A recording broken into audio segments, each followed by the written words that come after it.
Mesmo assentados, irmãos, como estamos, vamos abrir as nossas Bíblias no livro de 1 Samuel, capítulo de número 15. Diz assim: Disse Samuel a Saul: Enviou-me o Senhor a ungir-te rei sobre o teu povo, sobre Israel. Atenta, pois, agora às palavras do Senhor. Assim diz o Senhor dos Exércitos: Castigarei a Amaleque pelo que fez a Israel, ter-se oposto a Israel no caminho quando este subia do Egito. Vai, pois, agora e fere a Amaleque, e destrói totalmente a tudo que tiver, e nada lhes poupe. Porém matarás homem e mulher, meninos e crianças de peito, bois e ovelhas, camelos e jumentos. Saul convocou o povo e os contou em Telaim, 200.000 homens de pé, 10.000 homens de Judá. Chegando, pois, Saul à cidade de Amaleque, pôs emboscadas no vale, e disse aos queneus: Ide-vos, retirai-vos, e saí do meio dos amalequitas, para que eu não vos destrua juntamente com eles, porque usaste de misericórdia para com todos os filhos de Israel, quando subiram do Egito. Assim os queneus se retiraram do meio dos amalequitas. Então feriu Saul os amalequitas desde Avilá até chegar a Sur, que está defronte do Egito. Tomou vivo a Agag, rei dos amalequitas, porém todo o povo destruiu a fio de espada. E Saul e o povo pouparam Agag e o melhor das ovelhas e dos bois, e os animais gordos, e os cordeiros, e o melhor que havia, e não os quiseram destruir totalmente, porém, toda coisa vil e desprezível destruíram. Então veio a palavra do Senhor a Samuel, dizendo: Arrependo-me de haver constituído Saul rei, porquanto deixou de me seguir e não executou as minhas palavras. Então Samuel se contristou e toda a noite clamou ao Senhor. Madrugou Samuel para encontrar a Saul pela manhã, e anunciou-se aquele: Já chegou a Saul ao Carmelo, e eis que levantou para si um monumento, e dando volta, passou e desceu a Gilgal.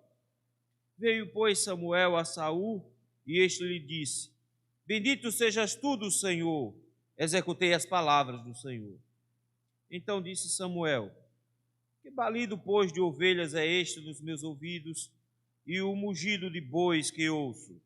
Respondeu Saul: De Amaleque os trouxeram, porque o povo poupou o melhor das ovelhas e dos bois para os sacrificar ao Senhor teu Deus, e o resto, porém, destruímos totalmente. Então disse Samuel a Saul: Espera, e te declararei o que o Senhor me disse esta noite. Respondeu-lhe Saul: Fala.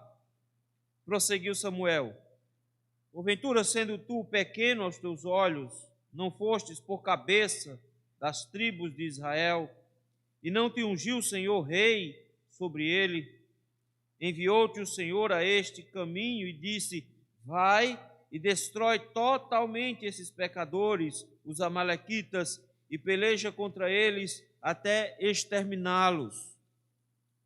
Por que, pois, não atendeste à voz do Senhor, mas te lançaste ao despojo e fizeste o que era mal aos olhos do Senhor? Então disse Saul a Samuel: Pelo contrário, dei ouvidos à voz do Senhor e segui o caminho pelo qual o Senhor me enviou.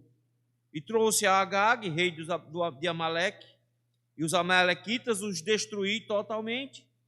Mas o povo tomou do despojo ovelhas e bois, o melhor do designado à destruição, para oferecer ao Senhor teu Deus em Gilgal.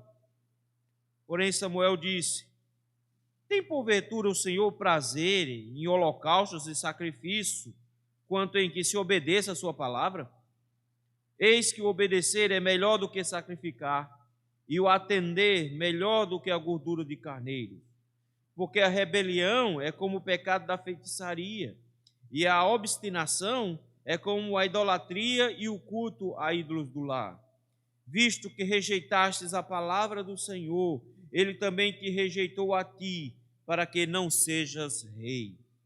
Então disse Saul a Samuel: pequei, foi transgredir o mandamento do Senhor e as tuas palavras, porque temi o povo e dei ouvidos à sua voz. Agora, pois, te rogo, perdoa-me o meu pecado e volta comigo para que adore o Senhor. Porém Samuel disse a Saul: não tornarei contigo, visto que rejeitaste a palavra do Senhor, já ele te rejeitou a ti, para que não sejas rei sobre Israel. Virando-se Samuel para se ir, Saul o segurou pela orla do manto e este se rasgou. Então Samuel lhe disse: o Senhor rasgou hoje de ti o reino de Israel e o deu ao teu próximo, que é melhor do que tu. Também a glória de Israel não mente, nem se arrepende, porquanto não é homem para que se arrependa. Então disse Saul: pequei, honra-me, porém, agora diante dos anciãos do meu povo e diante de Israel, e volta comigo para que adore o Senhor teu Deus. Então Samuel seguiu a Saul e este adorou o Senhor. Disse Samuel: traze-me aqui Agag, rei dos Amalequitas. Agag veio a ele confiante e disse: certamente já se foi a amargura da morte. Disse, porém, Samuel: assim como a tua espada desfilhou mulheres, assim desfilhada ficará a tua mãe entre as mulheres. E Samuel despedaçou a Agag perante o Senhor em Gilgal. Então Samuel se foi a Ramá, e Saul subiu à sua casa, a Gibeá de Saul. Nunca mais viu Samuel a Saul até o dia da sua morte. Porém tinha pena de Saul. O Senhor se arrependeu de haver constituído Saul rei sobre Israel. Vamos orar? Senhor, meu Deus, tem compaixão de nós, Senhor. E rogamos nesse instante que o Senhor nos abençoe com a sua palavra. Desejamos, ó Senhor, ser instruídos por Ti, ser abençoados, ó Senhor, com a Tua orientação. Ajuda-nos, ó Senhor, nesse sentido. É no nome de Cristo Jesus que nós Te rogamos. Amém. Queridos, uma prática muito comum no que diz respeito à Igreja Evangélica Brasileira é sempre afirmar: não é bem assim, não é tão radical assim, não é tanto assim. E toda vez que a palavra do Senhor ela é ferida e que o povo do Senhor quer de alguma forma desobedecer ao Senhor, geralmente essa é a frase que a gente escuta: não é tanto assim, não vamos ser tão radicais. Parece que a ideia é que se nós andarmos no meio termo, a gente consegue agradar a gregos e troianos. E a ideia é basicamente essa hoje. Se nós andarmos no meio termo, nós nem vamos ferir o mundo e nem vamos desagradar a Deus. A gente vai estar ali no meio termo. Nós chamamos isso de obediência parcial. A gente acha que se a gente obedecer a parte mais importante, a outra parte que é menos importante, a gente pode não obedecer tanto assim. E de alguma forma Deus vai se agradar do mesmo jeito, porque a gente fez a parte mais importante. Na verdade, meus irmãos, quando diz respeito a obedecer uma ordem do Senhor, Ele não costuma trabalhar com meio termos. Ele não costuma trabalhar com esse caminho intermediário, na metade do caminho. Com ele, ou é tudo, ou é nada. Então a gente precisa entender que os princípios do discipulado, da obediência ao Senhor, são princípios radicais. Não existe esse negócio de negociação com Deus. Ele mesmo, na pessoa de Jesus Cristo, diz: quem comigo não ajunta, espalha. Quem não é por mim, é contra mim. Então notem que a forma como Jesus apresenta-nos a obediência a Deus é radical. Ou você obedece, ou você não está obedecendo em nada. Mas a nossa religiosidade moderna tem gerado uma obediência parcial e a sensação de que se eu obedecer essa parte, já vai ser o suficiente, já vai ser bastante. Era assim que pensava Saul. Nós já vimos que Saul tem um senso religioso muito grande, mas ele não tem em seu coração a obediência concreta ao Senhor. Nós vimos isso na semana passada, quando nós vimos a forma como Saul encara o serviço do Senhor. Na hora de guerrear, ele está com medo, fica lá assustado, chama sacerdote para conversar e tal. Jonatas tem fé, vai para cima, só ele e o escudeiro. E começa uma guerra que vai ser vitorioso. Na hora que a guerra começa, qual é a providência de Saul? Traz a arca, traz a arca. Aí não deu tempo de chegar a arca, suspende a arca e vamos embora. E aí vai para a guerra. E quando a guerra está lá no maior calor e está todo mundo já cansado, ele chega e faz um voto. O voto é: maldito aquele que comer qualquer coisa até de noite. Um voto louco no meio de uma guerra onde todo mundo estava cansado. O próprio filho dele, não sabendo do voto, foi lá e botou só um pouquinho de mel na boca. Deus condenou Deus condenou a ação porque ele quebrou o voto. Deus disse: você está em pecado, não adianta aí não, Deus está em silêncio. O que é que Saul faz? Eu mato o meu filho, mas eu mantenho o meu voto. Até que o povo se levanta e diz: Jonatas, você não vai matar não, porque quem deu a vitória hoje foi Jonatas. Deus deu a vitória por meio de Jonatas. Como é que você vai matar o homem que Deus usou para dar a vitória hoje? Vai matar não, e ele desiste. Então notem, ele tem problema sério com relação à sua religiosidade, ele é muito religioso, mas ao mesmo tempo ele não tem firmeza para com o Senhor, e ele é um político. Então ele tem um desejo de agradar as pessoas. E quando o povo se levanta contra ele, ele recua sem nenhuma dificuldade e não mata Jonatas como ele prometeu. Então eu quero que vocês vejam que a religiosidade dele é uma religiosidade aparente, é somente de rituais, e por isso mesmo ele não consegue resolver os seus problemas com Deus de forma adequada. A religiosidade dele não é suficiente para ter intimidade, para ter relacionamento com Deus. Ele já tinha desobedecido uma ordem do Senhor, e o Senhor já tinha tirado dele a possibilidade do filho dele ser rei. Deus tinha dito isso. Deus tirou a dinastia do reinado de Saul por causa de uma desobediência. O Senhor agora, no capítulo 15, vem com mais um teste para Saul. Isso aqui, meus irmãos, não é início do reinado, não. Saul já é um senhor de idade, ele não é mais nem uma criança, ele não é um jovenzinho. Não pense nele como sendo um rapazote, ele não é. Ele é um homem maduro, ele tem filhos guerreiros. Mas ele mantém os mesmos maus hábitos o tempo inteiro. E agora o Senhor faz esse último teste para que, de alguma forma, consolidasse de forma definitiva agora o reinado de Saul. Mas acontece justamente o oposto. E o teste é interessante, porque é uma guerra. Só que essa guerra é diferente das outras. Em todas as outras guerras, o que o Senhor estava estabelecendo era um livramento para o povo. Então eram guerras motivadas ou por defesa de agressão ou por estabelecimento do território que o Senhor deu. Então as guerras até agora eram guerras pessoais de Israel, em que Deus estava cooperando para que Israel vencesse. Essa guerra aqui não é Israel que está convocando, Israel não está sendo provocado, porque os amalequitas estão quietinhos no lugar deles lá, não estão fazendo nada. Essa guerra é uma convocação da parte de Deus. Logo, essa guerra é uma guerra santa.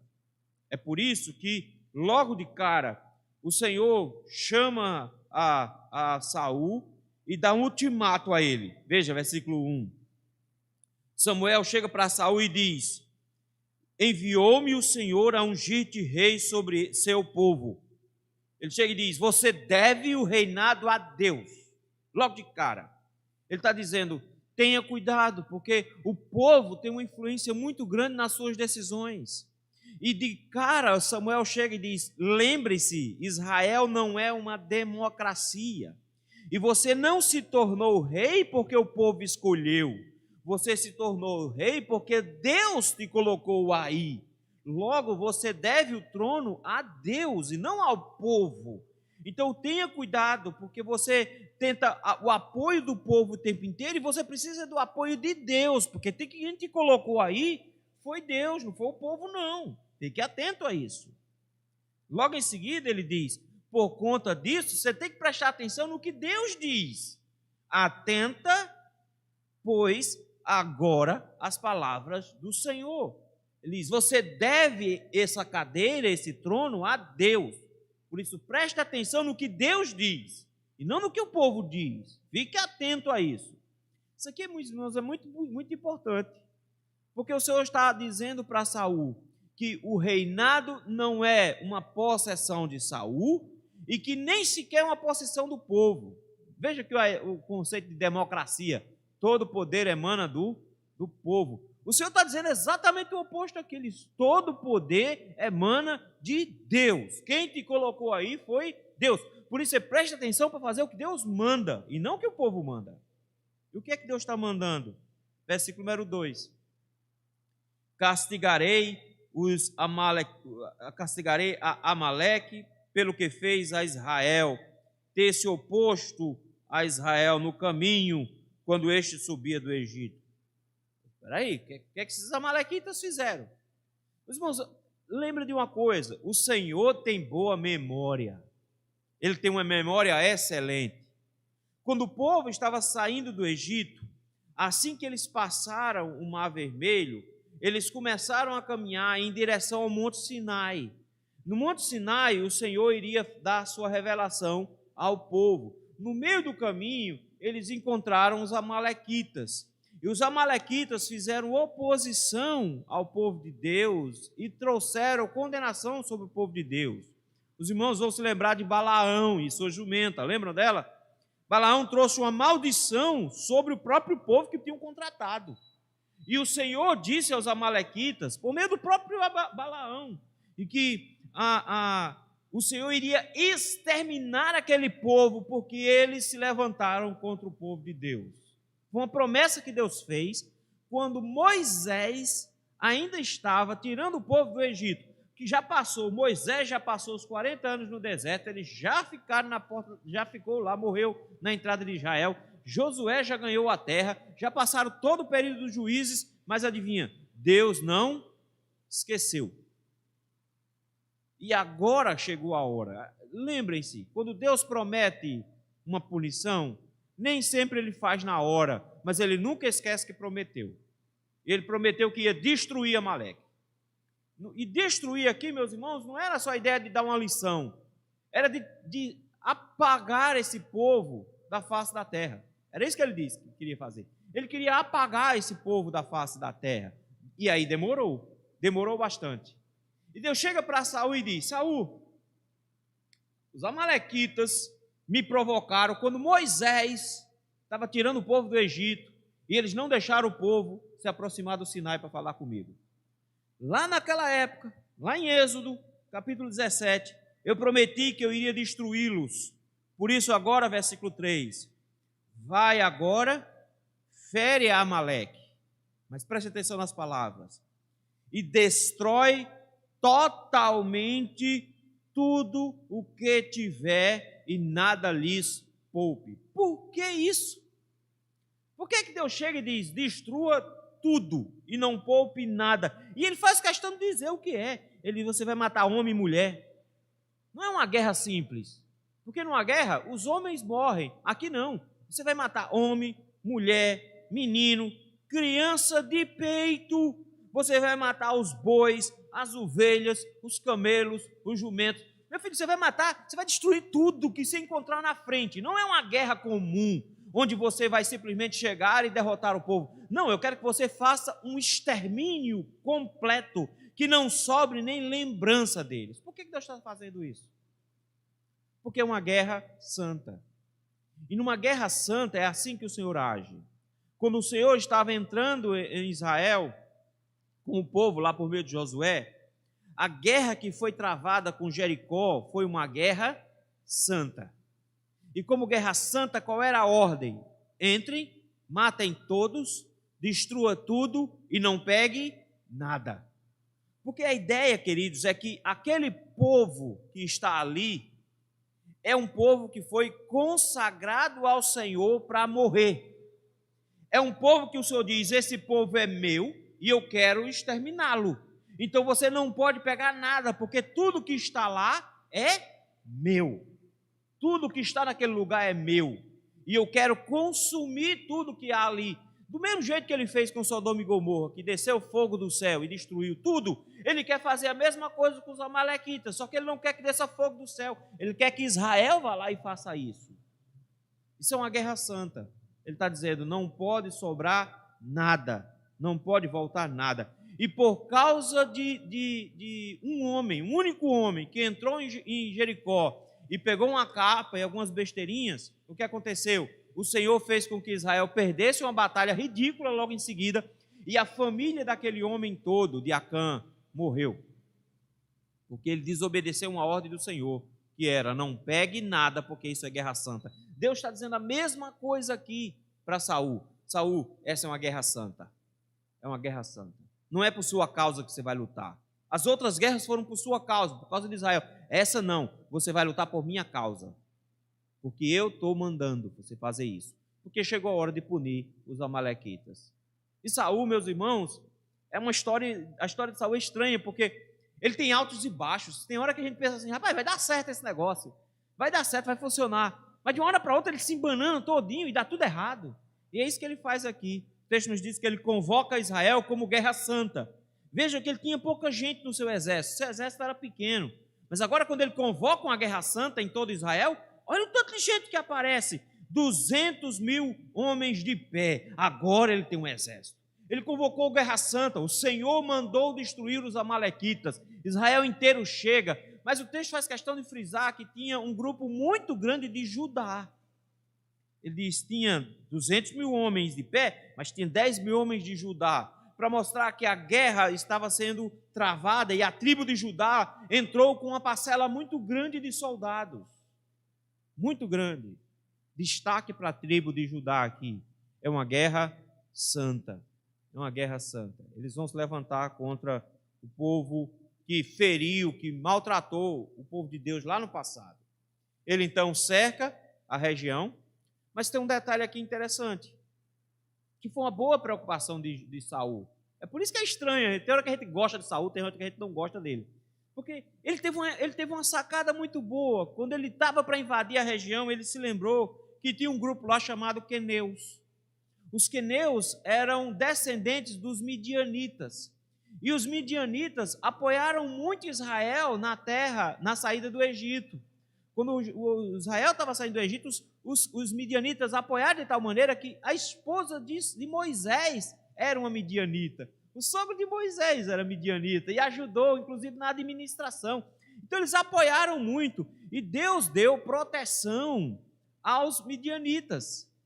Deus acolheu no meio de Israel os midianitas. Aquele princípio que o Senhor estabeleceu lá em Gênesis capítulo 12. Abençoarei os que te abençoarem e amaldiçoarei os que te amaldiçoarem. O que os amalequitas fizeram? Amaldiçoaram Israel. O Senhor diz: eu amaldiçoo vocês também. Mas o que foi que os queneus fizeram? Eles abençoaram Israel. Então o Senhor diz: eu tenho uma dívida com vocês também. E Saul lembrou disso. Porque os queneus, eles faziam negócio com todo mundo. Então, provavelmente, dentro da região dos amalequitas, os queneus estavam morando por lá também. E Saul pensou o seguinte: vamos avisar a eles. E manda avisar os queneus, dizendo: saiam daí, para que vocês não sejam destruídos junto com os amalequitas. Então, nós não vamos nos responsabilizar pela segurança de vocês. Mas a gente está avisando logo, para que vocês saiam. E o texto diz que eles vão ficar esperando tempo ruim. Se mandaram logo, saíram para não serem destruídos juntos. Então o texto diz, versículo 7, Saul feriu os amalequitas, desde Avilá até chegar a sul, de fronte do Egito. Foi uma guerra extensa, porque a ideia aqui não é só perseguir o inimigo, era matar até a última pessoa. Então a guerra foi extensa e chegou bem próximo do Egito. Então pegou metade do território de Israel essa guerra. Foi uma guerra bem longa. Se o texto tivesse parado aqui, você dizia: que coisa boa. Saul foi obediente, fez exatamente o que o Senhor mandou. Foi lá e destruiu os amalequitas. Mas não foi isso que Saul fez. porque no versículo 8 o texto para dizer assim: tomou vivo a Agag, rei dos amalequitas. O que é que ele queria? Pegou o rei. Será que ele estava pensando assim: se eu poupar o rei, talvez num dia, quando houver uma guerra contra Israel, e se a gente perder, aí vão lembrar, dizer, olha, ele poupa rei, então vamos poupar ele também. Será que ele pensou alguma coisa desse tipo? Será que, o que ele queria com Agag? Será que ele tinha algum tipo de amizade com Agag? Será que ele conhecia Agag? Nós não sabemos. O que a gente sabe? Ele poupou Agag. E não só poupou Agag. O texto diz que o resto ele matou todo mundo. Gente, a gente podia entender assim. Ele poupou os bebês. Pegou os bebês para adotar. Não é? Quem sabe? Não, ele matou o bebê. Ele matou os bebês. Ele matou mulher grávida. Ele matou as mulheres. Ele matou o velho. Matou o homem. Matou todo mundo. E o rei, ele não matou. Ele poupou. Mas não foi só isso. O texto nos diz, no versículo 9, Saul e o povo pouparam Agag. E agora o negócio ficou interessante, porque ele disse que não foi só Saul que poupou Agag. O povo estava junto com ele. Era um pensamento só. Preste atenção nesse detalhe. Era um pensamento só. Saul e o povo, eles juntos, pouparam Agag, mas também pouparam o melhor das ovelhas, o melhor dos bois. Em outras palavras, o melhor do que havia, porque eles olharam para aquela situação e disseram, que desperdício, né? Você vai invadir uma região, mata todo mundo, aí chega lá e olha assim e diz, rapaz, o cara tem uma Lamborghini. Cara, vou tocar fogo nesse carro? Vou tocar fogo na Lamborghini? Cara, eu não tenho uma Lamborghini, mas vou tocar fogo nesse carro? Olha o que o cara tem dentro de casa, rapaz. Eu vou tocar fogo nessa TV aqui, de 70 polegadas, 4K. Eu vou tocar fogo nisso? A ordem do Senhor era, destrua tudo. Eles olharam e disseram, mas olha o boi. Rapaz, olha o boi do cara. Vou matar um boi desse. Eles não têm pena de crianças, mas eles têm pena de bois, de ovelhas, porque os animais são bonitos. E o texto nos diz que eles pouparam. E a expressão aqui é muito forte, porque diz assim, e não quiseram destruir totalmente. Qual foi a ordem do Senhor lá atrás? O que ele disse no versículo 3? Destruir totalmente a tudo o que tiver. Agora o texto chega e diz que Saul e o povo, eles decidiram não destruir porque eles quiseram. Eles não quiseram destruir tudo. Foi desejo deles. Foi vontade deles. Eles não quiseram destruir tudo. Mas o que era... O autor é interessante, ele diz, mas aquele que era desprezível, que era vil, bugiganga, porcaria, que não servia para nada, aí ele diz, isso a gente destrói. É coisa boa, dá pena destruir coisa boa. Eles levaram. Antes de Saul chegar a encerrar a batalha, o Senhor já vai conversar com Samuel. E eu quero que você preste atenção nas palavras do Senhor para Samuel. Versículo de número 11, ele diz, arrependo-me de haver constituído Saul rei. Vai repetir isso. Versículo número 35, é assim que termina o texto. O Senhor se arrependeu de haver constituído Saul rei sobre Israel. Isso é estranho, porque parece ser o contrário do que diz o versículo 29. No 29 diz assim, também a glória de Israel, que é Deus, não mente nem se arrepende. Como é que Deus nem se arrepende no versículo 29, mas no 11 e no 35 ele está dizendo que ele se arrependeu. Isso aqui é o que a gente chama de antropopatia, é atribuir a Deus um sentimento humano, porque não existe palavra melhor para definir como é que Deus está lidando com a situação. Não existe como descrever.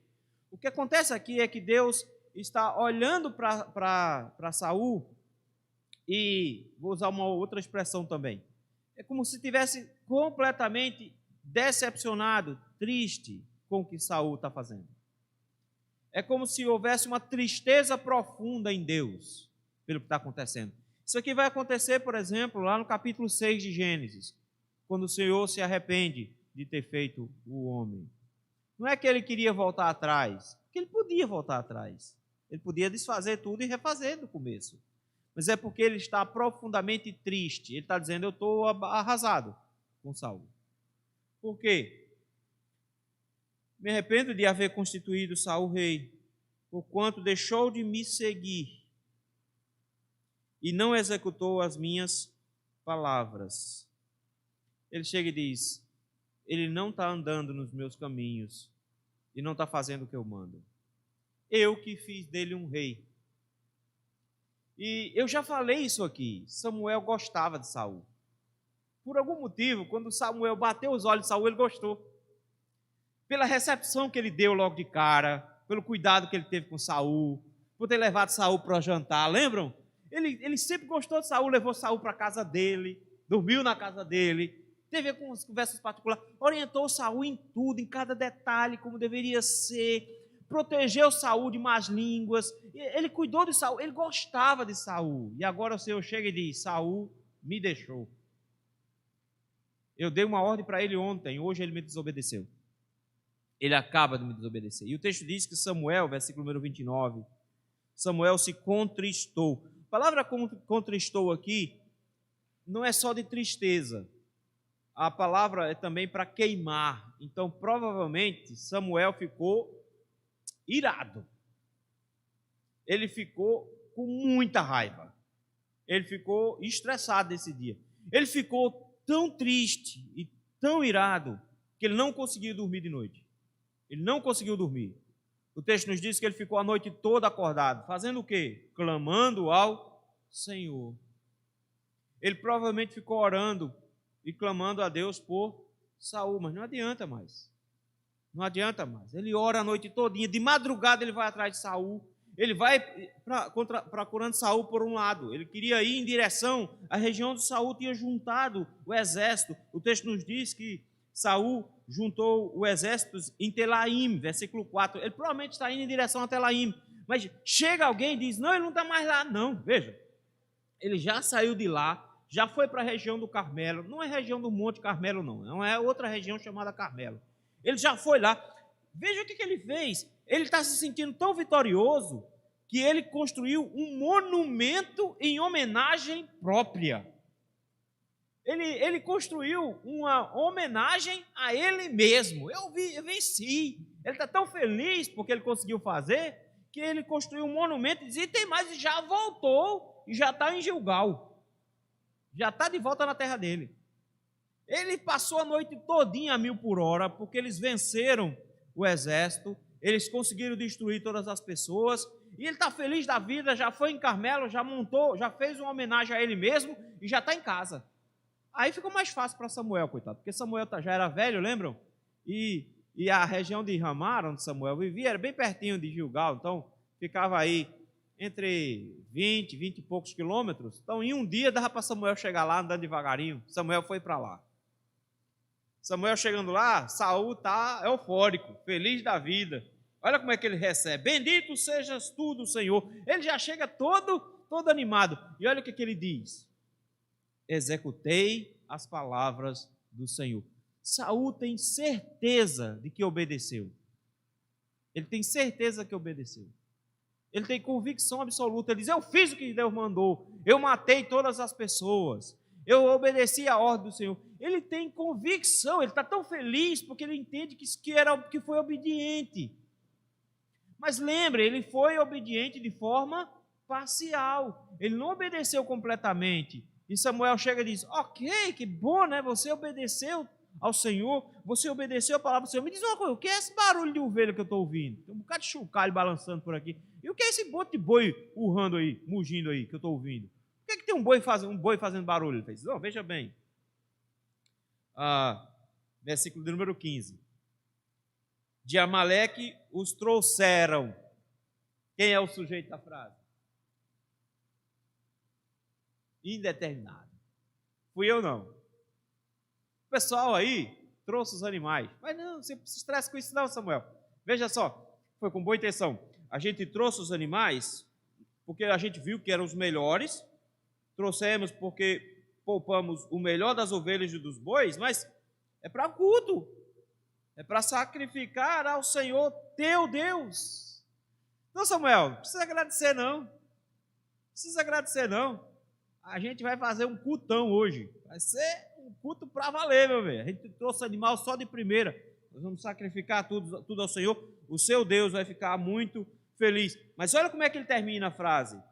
O resto, porém, você pode pensar assim, ele esqueceu do que Deus disse, não foi? Não, ele não esqueceu não. Olha como é que ele termina a frase. O resto, porém, destruímos totalmente. Ele se lembra do que Deus disse.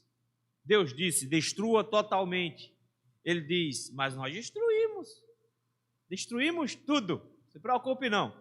Claro, tem uns animais aqui que a gente trouxe, mas é porque a gente quer homenagear a Deus. A gente quer fazer um culto, supimpa.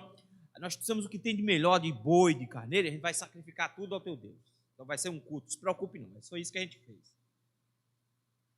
Samuel diz assim, versículo número 16, espere e te declararei. Parece que Saul está tão eufórico que já está indo embora. É para fazer um culto. E vai embora. E parece que Saul dá uma ordem. Espera aí. Espera um pouquinho. Eu tenho uma coisa para te dizer. Eu quero que você note o seguinte. Samuel diz assim, eu quero te dizer o que o Senhor disse. Então o que Samuel vai dizer agora, não é o que Samuel acha. É o que Deus disse para Samuel. Então, é a palavra de Deus. Eu quero que vocês prestem atenção como é que Saul reage ao que Deus diz. Ele diz assim, Deus mandou te dizer o seguinte, quem era você? Porcariazinho de Israel. Quem era você? Pequeno aos teus próprios olhos. E eu não coloquei você como cabeça sobre as tribos de Israel. Eu não te ungi rei sobre eles. Ou seja, eu peguei você, era um porqueira, e eu transformei você no rei de Israel. E eu enviei você para fazer essa obra, por esse caminho. E disse, vá, destrói totalmente esses pecadores. Eu mandei você destruir totalmente. E disse, destrua completamente esses pecadores, os amalequitas, e peleja contra eles, até exterminá-los. Agora, versículo 19. Por que você não atendeu a voz do Senhor? Mas você se lançou sobre o despojo e fez o que era mal perante o Senhor. É Deus que está dizendo isso. Por que você fez uma loucura dessa? Por que você foi lá e pegou as coisas que eram de Deus, que Deus queria que fossem destruídas? Você foi lá e pegou. Você acha que Deus queria que as coisas fossem mortas aqui? Deus queria que matasse tudo lá, porque era dele. Ele queria que fizesse do jeito dele. Por que você fez uma loucura dessa? Resposta de Saul. Pelo contrário.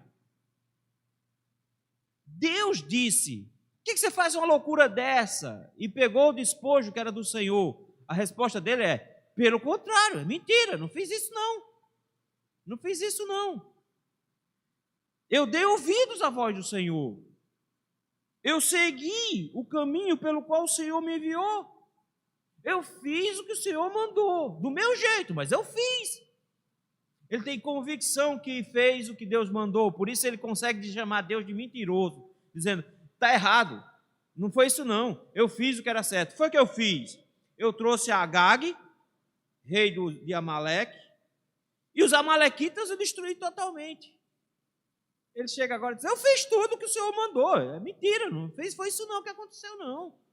Eu trouxe Amaleque, eu trouxe Agag, mas eu matei todo mundo.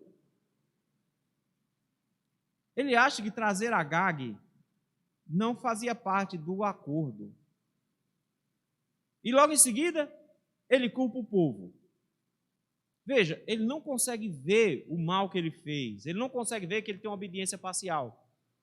E por isso mesmo, ele chega e tira o corpo de fora e diz, não, eu obedeci, eu só poupei Agag, um só. Quantas pessoas tinham dos amalequitas? milhares. Eu matei todo mundo, só deixei esse aqui. Só deixei Agag. Agora os animais, foi o povo. Foi o povo, versículo 21. O povo tomou do despojo das ovelhas e bois, o melhor designado, e foi com boa intenção, foi para oferecer ao Senhor teu Deus. Mas lá em cima, versículo 9, diz o contrário. Diz que Saul e o povo pouparam Agag e o melhor das ovelhas. Foram eles em comum acordo. Saul chega agora e diz, veja, eu matei todo mundo, só sobrou Agag. e o povo aqui decidiu pegar os animais para oferecer em sacrifício. Fui eu não. Como é que ele reage? Ele chama Deus de mentiroso. Ele está dizendo que Deus mentiu. Samuel vem com uma das frases mais emblemáticas de todo o seu ministério, nos versículos 22 e 23. Ele expõe o pecado de Saul para que Saul entenda que obediência parcial é desobediência total. Obedecer a Deus pela metade é desobedecer completamente. Ele chega agora e diz: você acha que realmente Deus tem prazer em formalidades culticas? Você acha realmente que Deus tem prazer em animais? Que Ele precisa de bicho? Meu irmão, tudo que existe na terra já é de Deus. Você acha que você vai trazer alguma coisa para dar para Ele do que já é dele? O que Ele queria que acontecesse com esses animais? Que os animais fossem mortos lá naquela terra. O que você acha que Deus queria que os animais fossem oferecidos para Ele agora em sacrifício? Deus queria que o sacrifício fosse feito lá, em honra a Deus como juiz, não aqui como salvador. Você não entendeu. Deus não queria isso. Você acha que é melhor o quê? Ele quer que você faça um culto ou que você obedeça a Ele? O que você acha que Ele quer? Aí ele vem: obedecer é melhor do que sacrificar, e atender é melhor do que gordura de carneiro. Você deveria saber, Saul, que fazer o que Deus manda é melhor do que frequentar culto. Fazer o que Deus manda é melhor do que ser religioso, Saul. Você deveria saber disso. Mas o religioso, ele obedece pela metade. E quando ele desobedece pela metade, ele se torna um desobediente completo. Por quê? Olha o que é desobediência. Porque a rebelião é como o pecado da feitiçaria. O que é o feiticeiro? O feiticeiro é aquele que tenta manipular as coisas da natureza para tentar conseguir as coisas para si e não busca a Deus. Ele diz: uma pessoa rebelde é uma pessoa que tenta fazer as coisas do seu jeito e não quer fazer as coisas do jeito de Deus. Logo, uma pessoa que é rebelde, que quer viver a vida do seu jeito e não viver a vida do jeito que Deus quer, essa pessoa é igual a um feiticeiro que quer manipular as coisas ao seu redor e fazer tudo do jeito que ele quer e não do jeito que Deus disse que é para ser. Não só isso. Lembre-se de uma coisa: obstinação é como idolatria. Ou seja, você se mantém duro, Saul. Quando eu denuncio o pecado, você é duro, você está insistindo que fez certo, quando o próprio Deus está dizendo que você fez errado. Deus está dizendo que você desobedeceu, você está dizendo que não. Você é um obstinado, você tem um coração duro, você insiste nisso. E entenda uma coisa: quando você é obstinado desse jeito, você é igual a um idólatra. Porque o idólatra é aquele que confia em um Deus e não no Deus verdadeiro. Você transformou o seu próprio coração num Deus. E você deve obediência ao seu coração e não a Deus. Logo, você é tão idólatra como todos os outros, porque você é o seu próprio Deus. Samuel chega para ele e diz: você deveria entender isso. Você deveria entender que seu pecado foi um pecado de rebelião e de obstinação. E é a mesma coisa que ser feiticeiro e idólatra. É a mesma coisa, Saul. Porque você abandonou os caminhos do Senhor e se tornou hoje um feiticeiro e idólatra. Porque você mostrou rebelião contra Deus, não obedecendo, e obstinação em insistir que estava certo contra Deus. Hoje, o Senhor rejeitou a você e você não vai mais ser rei. Qual é o problema de Saul? Saul não está nem aí para o relacionamento dele com Deus. Saul só tem um medo na vida, que é o medo de perder a coroa. Quando Samuel diz a palavra mágica: hoje você não é mais rei, o que é que Saul diz em seguida? Eu pequei. Eu pequei. Jesus, eu transgredi o mandamento do Senhor. Eu fiquei com medo do povo. De novo, a culpa é do... Eu fiquei com medo do povo e eu fui ouvir a voz deles. A serpente me enganou. Já ouviram essa frase em algum lugar? serpente me enganou. Ele disse, foi o povo botou pressão, e eu fui inventar de ouvi-los e não vi o Senhor. Olha a besteira que eu fiz, eu pequei. Ele continua se justificando. Ele confessa, diz, eu pequei, mas ele está dizendo, mas a culpa não foi minha. A culpa foi do povo que ficou insistindo comigo. E eu fiquei com medo deles. Eu temia as pessoas, eu temia o povo, e por isso eu desobedeci. Você pensa assim, agora ele vai pedir perdão a Deus, porque ele quer relacionar-se com Deus. Ele está com medo é porque ele ouviu Samuel dizer, agora você não é mais rei. Ele nem ligou quando Samuel disse, a sua descendência não será rei. Ele nem ligou para isso. Mas agora Samuel disse a palavra mágica, você acabou de perder a coroa. Ai, pequei, o povo, você entende, o povo. Samuel, então me faça um favor, Samuel, perdoa-me meu pecado, versículo 25. Você está vendo, pastor, ele está pedindo perdão. Perdoa o meu pecado e volta comigo para que adore ao Senhor. O que ele quer com Samuel? Ele quer que Samuel vá lá e matar os animais. Você pode pensar que Saul é um político. Saul é um político. E ele está pensando em quê? Se eu chegar lá sem Samuel, o povo sabendo que Samuel veio aqui, eles vão saber que Samuel rompeu comigo. Se eles souberem que Samuel rompeu comigo, eu perco o prestígio junto ao povo.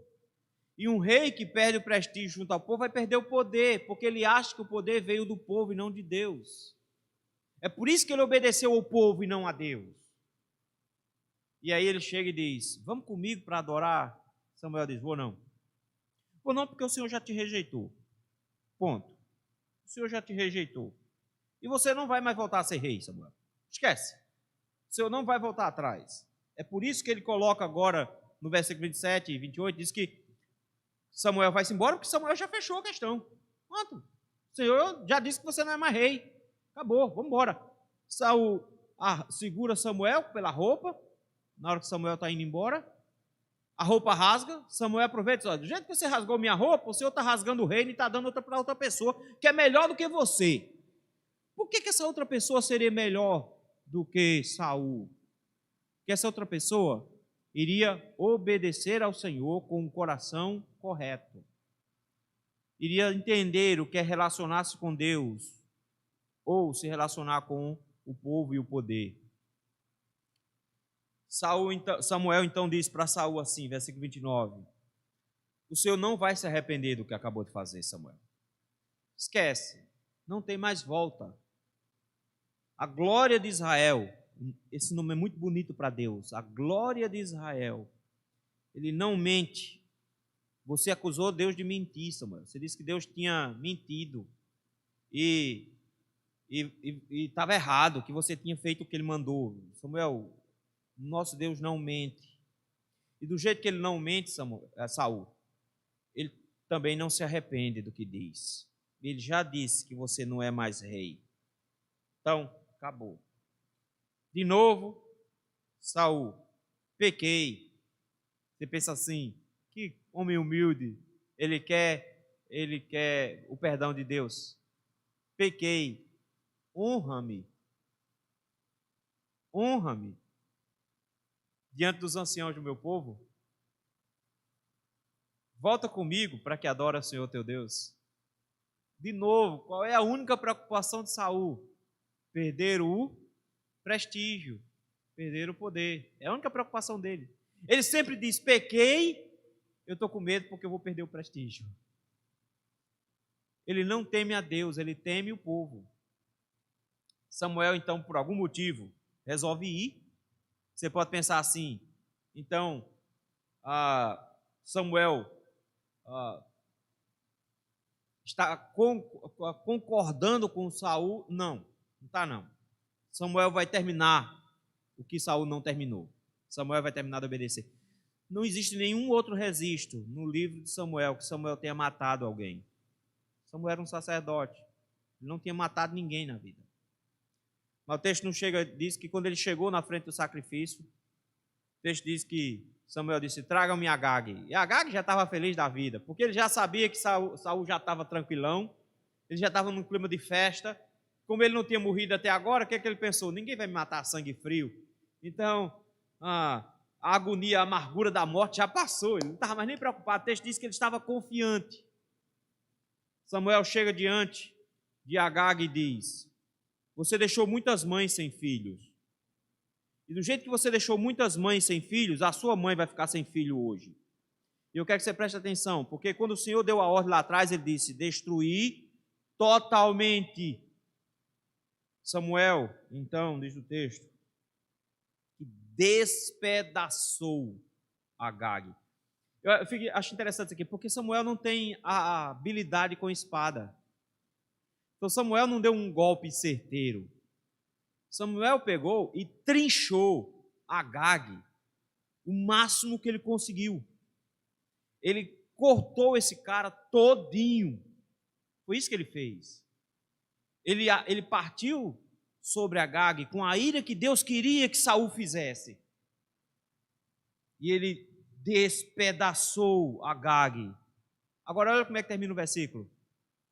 Ele fez isso perante o Senhor. Porque Agag era para morrer como oferta, como um presente para Deus. Então ele não cometeu um assassinato, ele obedeceu o que Saul não fez. Foi lá e despedaçou Agag. E é uma tristeza o final do texto. Porque o texto diz que depois desse momento, Samuel foi para Ramá, voltou para casa. Saul foi para Gibeá, voltou para casa. E nunca mais viu Samuel a Saul até o dia da morte. No capítulo 19, Saul vai se encontrar com Samuel ainda. Samuel já vai estar com Davi. Mas vai ser um assunto tão complicado, tão complexo lá, porque Samuel não conversa com ele mais. Eles não conversam nunca mais. Nunca mais Samuel vai falar com ele. Até o dia que Samuel morrer. Aliás, até o dia que Saul vai tentar ainda falar com Samuel, mas não é Samuel lá não. Não é Samuel lá mais não. Samuel depois de morto. O texto diz que, termina dizendo que Samuel tinha pena de Saul. É para ter pena mesmo. Ele gostava de Saul. Mas Saul agora é inimigo de Deus. Samuel não quer mais conversa com Saul. E o texto termina dizendo que tristeza que Deus se arrependeu de ter constituído Saul rei. Foi um péssimo rei. Eu quero que você note aqui uma lição bem simples. Às vezes a gente acha, feito Saul, que está obedecendo. Mas eu estou fazendo isso aqui. O Senhor mandou fazer isso aqui, eu estou fazendo. E a obediência ao Senhor tem que ser completa. Tem que ser inteira. Então, meus irmãos, não existe obedecer ao Senhor de forma parcial. Eu obedeço ao Senhor aqui mais ou menos em casa. Eu obedeço ao Senhor mais ou menos no meu trabalho. Eu obedeço ao Senhor mais ou menos na minha vida. Meu irmão, obedecer mais ou menos é ser um obstinado, é ser um rebelde. Precisamos entender isso. O Senhor nos requer fidelidade completa, obediência total. Quando a igreja evangélica brasileira tenta dar um meio termo, ela não está sendo fiel ao Senhor, pelo contrário, ela está sendo desobediente, ela está sendo obstinada, e nós precisamos compreender isso. Mas não existe para Deus obediência parcial. Quem com Ele não ajunta, espalha. Então nós não podemos absorver esse conceito de ser mais ou menos. O Senhor requer de nós obediência total. A segunda lição que a gente tem que aprender aqui é que quando o Senhor disser que a gente pecou, a gente baixa a cabeça e diz: Senhor, pequei, me perdoe. Eu não quero isso para mim. Então, Senhor, me perdoe porque eu fiz realmente o que era errado. Foi assim que Davi reagiu quando o profeta diz: você pecou? Ele: sim, eu pequei, me arrependo, me perdoe, Senhor. Me perdoe, Senhor. Saul não. Saul, ele tenta explicar, ele tenta colocar a culpa nos outros, ele está preocupado em perder as coisas ao seu redor. Queridos, o Senhor nos convida, uma vez sendo denunciado o nosso pecado, você chegar e dizer: Senhor, realmente eu pequei, ponto, acabou. Não é chegar a dizer: Senhor, mas veja só, eu fui quase lá, eu quase acerto, eu fiz tudo o que deu para fazer, Senhor. Meu irmão, você não está pedindo perdão, você está se explicando. Reconhecer que pecou e se explicar em seguida, não é pedir perdão. O Senhor nos convida a aprendermos a pedir perdão, a dizer, Senhor, realmente, Senhor, eu devia ter feito isso, mas eu não fiz. Eu não fiz, então eu pequei. Por isso, Senhor, me perdoe porque eu pequei. Eu não fiz como deveria ter sido feito. Por último, meus irmãos, se tem uma lição que eu tenho que aprender meu compromisso de obediência é para Deus e não para com o povo. Mas a gente tem medo do povo. Mas fulano de tal é meu amigo desde a minha infância. Se eu falar determinada coisa para ele, ele vai ficar com raiva de mim e não vai mais falar comigo.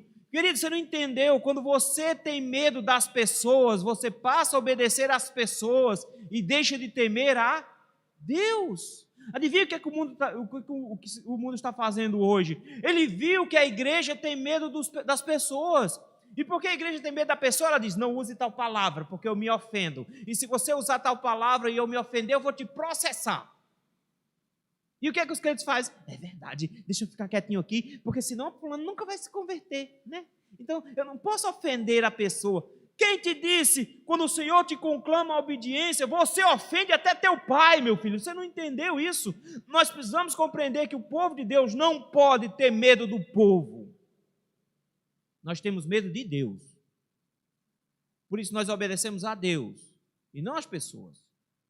Você está proibido de falar. E daí? Estou nem ligando. Quando John Bunyan foi preso, chegaram para ele e disseram, olha, a gente te solta, desde que você não vá pregar amanhã. Não pregue mais na praça. Você está proibido de pregar. Aí, mas a gente vai te soltar. Ele disse, me solte hoje, amanhã de manhã eu estarei na praça pregando. Vocês não entenderam. Vocês vão ter que me manter preso até a minha morte. E foi isso que aconteceu. Ele ficou preso até a morte, porque toda vez que eu oferecia, ele dizia, eu prego amanhã. Eu não estou aqui para obedecer o rei. Eu estou aqui para obedecer a Deus. Ponto, acabou. Nós não podemos agir como Saul. Nós não podemos ser obedientes pela metade. Nós não podemos ser obstinados e rebeldes, não sabendo pedir perdão. Nós não podemos temer o mundo. Nós temos que aprender a temer a Deus. Que Deus conceda graça, meus irmãos, nesses dias difíceis que nós estamos vivendo. E desperte a sua igreja para isso aqui. Porque, do contrário, viveremos uma obediência parcial, que não vai agradar a Deus. Tentaremos nos explicar e receberemos a repreensão e a rejeição de Deus. E, no final das contas, perderemos tudo, porque quando obedecemos o mundo e não a Deus, nós não ficamos nem com Deus e nem com o mundo. Que Deus tenha compaixão de nós. Vamos orar? Senhor, tem misericórdia de nós, Senhor, porque essa história tão triste de rejeição pode ser a história da tua igreja brasileira também, Senhor. Da mesma forma como Saul, nós também somos tentados a obedecer de forma parcial, a tentar se explicar porque é que não está obedecendo de forma completa, porque tememos os homens, o que eles vão pensar da igreja. Tem compaixão de nós, Senhor, e nos ajuda, para que no temor do Senhor possamos proclamar a tua palavra, obedecer ao Senhor perfeitamente, plenamente, debaixo da graça de Jesus Cristo. E quando pecarmos, sabemos reconhecer que pecamos e rogarmos do Senhor o perdão, mas cujo coração, nosso coração, esteja sempre submisso à tua vontade. É no nome de Jesus Cristo que nós te rogamos. Amém.